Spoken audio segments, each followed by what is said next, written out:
Peraturan ya PMK dalam peraturan Mahkamah Konstitusi tentang Mahkamah ya kehormatan ini, Majelis Kehormatan ini, pasal 41-nya menyatakan begini.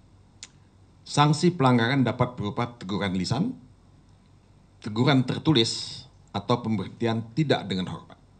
Tadi Pak Ketua sudah mengatakan bahwa yang bersangkutan memang diberhentikan sebagai Ketua MK, ya, tapi tidak sebagai anggota MK.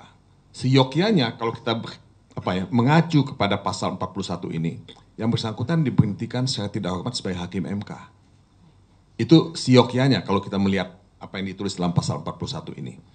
Tapi ya, seperti dikatakan tadi, kami tetap menghormati putusan MK-MK, ya, apapun pertimbangannya. Buat kami ini satu langkah maju, ya, yang membuka harapan, ya, buat kita semua dalam menghadapi Pilpres yang mudah-mudahan bisa betul-betul jujur dan adil. Ya. Itu saja, makasih.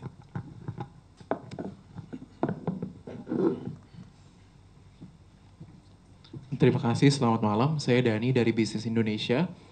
Selamat malam Pak Arsyad, Pak Andika, dan juga Pak Todung.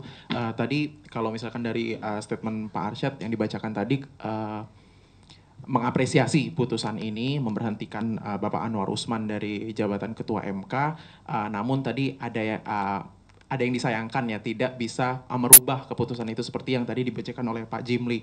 Nah, mungkin bisa dielaborasi lagi seperti apa sikap TPN mengenai hal tersebut gitu, dan juga terkait dengan strategi kedepannya secara elektoral, apakah dengan tidak ada perubahannya terkait dengan putusan nomor 90 PUU 21 itu, apakah akan berpengaruh gitu terhadap strategi elektoral Ganjar Mahfud ke depannya? Terima kasih. Makasih pertanyaannya. Tadi sebetulnya jawaban itu sudah ada yang saya katakan dan juga tadi Pak Todong katakan. Sekali lagi bahwa pertama kami mengapresiasi apa yang sudah diputuskan oleh MK. Tadi seperti Pak Todong katakan adalah langkah ke depan paling sedikit.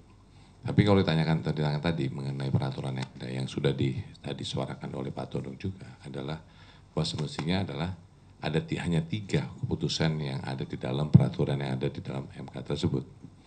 Yang dimana seyogyanya seperti yang Pak Todong katakan mestinya diberhentikan.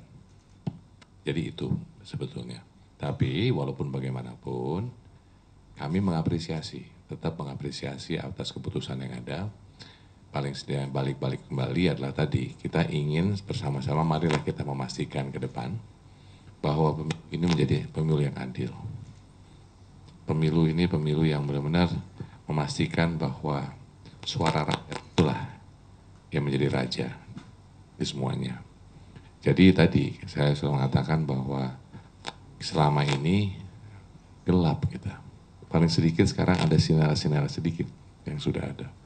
Karena ini kita bicara mengenai konstitusi, ini kita bicara mengenai demokrasi. Ini bukan bicara tentang pemilu. Ini lebih daripada itu. Dan yang kita inginkan adalah suatu proses demokrasi yang harus kita pertahankan dan maju ke depan, bukan kita mundur.